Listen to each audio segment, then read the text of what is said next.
Peggy 16.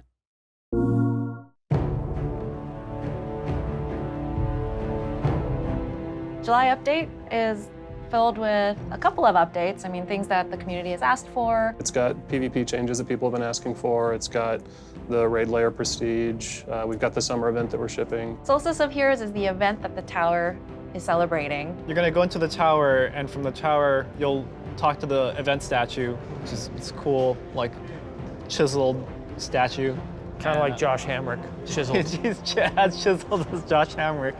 You'll talk to the statue, and the statue will send you to a special event space of the last city. From there, we'll take you into the first of the challenge missions, and that's where you kind of get the first taste of the reimagining of that campaign mission on a higher difficulty. There's stuff that you didn't expect to make it so players feel like, oh, I've played this before, and then they get hit right in the face with special new bosses. Yeah, there's definitely some parts in some of these missions where you'll need help. Bring your friends. Yeah, It's always fun when all your buddies are dying with you. Moments of triumph are what the players are actually going to be doing all the way up until Forsaken. And if you actually complete your moments of triumph, then you may get a special shirt, which you're not wearing today. No, I should have worn mine today with my name on there every year. Yeah. We've got bounties coming back for the first time in D2. Those will be on the Crucible and Vanguard vendors. We've got the 6v6 Quickplay node that we're adding that's going to be permanent. So Iron Banner in this update, we basically put more theming on it, more Iron Banner motifs. So we replaced the control zone flags with fire pits that ignite when you capture them. Seriously? And yeah.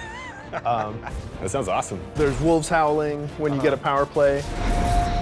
And the big change is when you have a power play, the zones lock for 20 seconds, and so they can't be recaptured. It plays very different. It's a lot of fun. For the sandbox, a bunch of exotic armor updates, and we've got a bunch of new exotic weapon catalysts coming out. I'm very excited about the Karnstein Armulets for the Warlock. Magic. Vampire Claw. Yeah, you're gonna be magicking and vampiring and fireworks.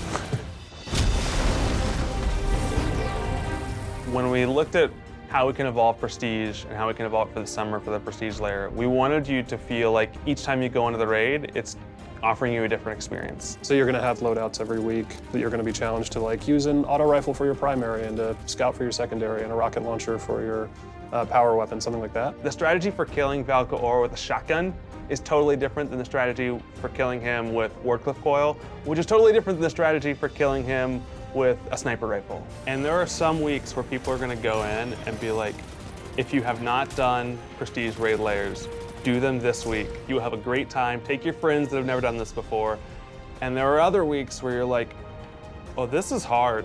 Like, I don't know how to do this boss with this weapon, right? Like, how do we make this work?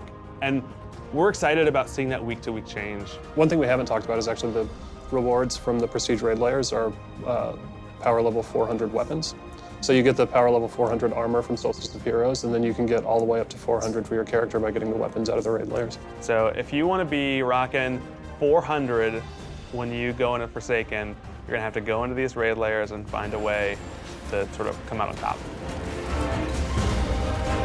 Yeah, it's really about trying to find the balance between the things that we just need to address with the game, like things that need to be better, bugs that need to be fixed, and then continuing to give them things that they weren't necessarily expecting. We're trying to give players more things to do, new things to do. Yeah, I think people are really going to like it. One of the biggest things for Solstice of Heroes for me is that as long as you have the base Destiny 2, you don't necessarily have to have the expansions or anything else. Everybody can participate. Destiny 2, available now. Get exclusive Destiny 2 content on PlayStation 4. For the players.